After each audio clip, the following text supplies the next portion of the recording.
నేను ఉషాగూడలో పనిచేస్తాను మేనేజర్గా.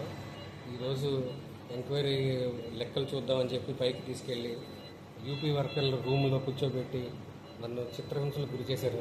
దారుణాతి దారుణంగా కర్రొచ్చుకుని కర్రలతో చితకొట్టేశారండి. అసలు మాట్లాడడానికి కూడా గ్యాప్ ఇవ్వకుండా కాళ్ళు చేతులు పట్టుకుని రామ్ సురేష్ అనే మా ఓనరు, తర్వాత యూపీ వర్కర్ మోను, తర్వాత రుణలు, మరి అక్కడున్న గిల్లి రమేష్ అనే గుమాస్తా, వీళ్ళు నలుగురు కలిసి నన్ను చితకొట్టేశారు. కొట్టి కసి తీరక వాళ్ళు పచ్చిమిరపకాయ వెల్లుల్లిపై అక్కడ ఉన్న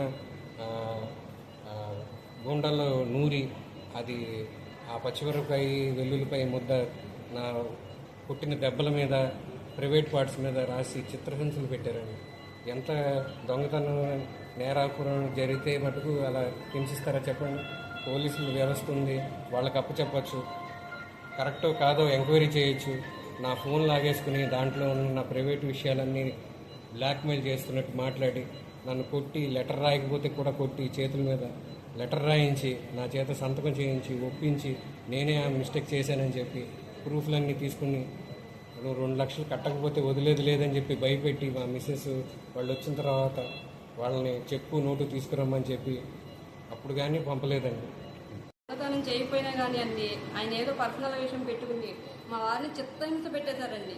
ఒక గదిలో 4 కలిపి అసలు ఎలా కొట్టారంటే అండి, రక్తం గడ్డకట్టేసిందండి. అసలు డాక్టర్ గారు చూసి కూడా ఎంత ఆశ్చర్యపోయారంటే అంత ఇదైపోయారు.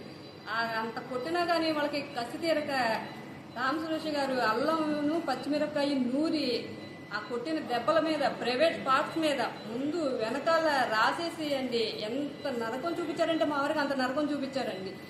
దొంగతనం చేయకపోయినా కానీ ఇంత చిత్రహింస పెట్టారండి. దొంగతనం చేస్తే పోలీసులు ఉన్నారు కదండి, వాళ్ళు కంప్లైంట్ ఇస్తే వాళ్ళు చూసుకుంటారు కదండి. ఇలా ఎవరైనా చేస్తారా చెప్పండి అండి?